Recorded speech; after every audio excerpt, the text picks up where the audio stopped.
দর্শক, নিউ ইয়র্কের নিউ জার্সির মেট লাইফ স্টেডিয়ামে ব্রাজিল মরক্কো ম্যাচ ছিল। সেই ম্যাচটি আমরা কভার করেছি নিউ জার্সি থেকে। এবার পালা আর্জেন্টিনার সমর্থকদের আর্জেন্টিনার প্রথম ম্যাচের আপডেট জানানো। আর সেই জন্য নিউ ইয়র্কের নিউ জার্সি থেকে আমাদের গন্তব্য এখন কানসাস সিটি, যেখানে অনুষ্ঠিত হবে আলজেরিয়া আর্জেন্টিনা ম্যাচ 16 জুন।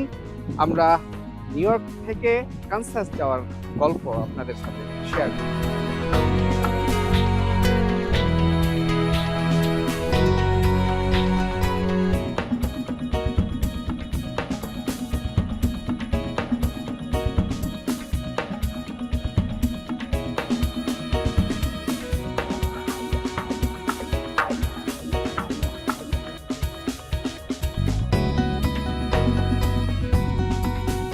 দর্শক, আমরা এসে পৌঁছালাম নিউ ইয়র্কের লাগার্ডিয়া এয়ারপোর্ট, যেটি যুক্তরাষ্ট্রের অন্যতম বৃহৎ ডোমেস্টিক এয়ারপোর্ট। আমাদের এখান থেকে গন্তব্য কানসাস সিটি। বিমান জার্নি প্রায় 3 ঘন্টার যাত্রা। 3 ঘন্টার যাত্রা শেষে আমরা পৌঁছাবো কানসাস সিটি, যেখানে অনুষ্ঠিত হবে লিওনেল মেসির আর্জেন্টিনার এবারের বিশ্বকাপের প্রথম ম্যাচ। আমাদের সাথেই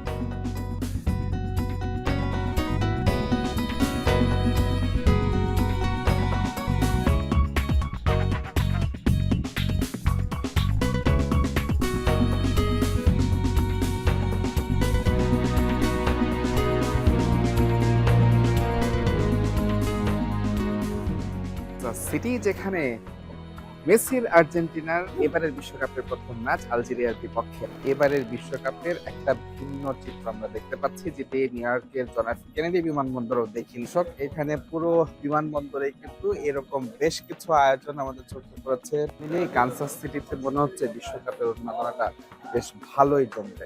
ধন্যবাদ, আজ এখানেই শেষ করছি। দেখা হবে নতুন কোনো পর্বে। মুজরিম তারেক, যমুনা স্পোর্টস, যুক্তরাষ্ট্র।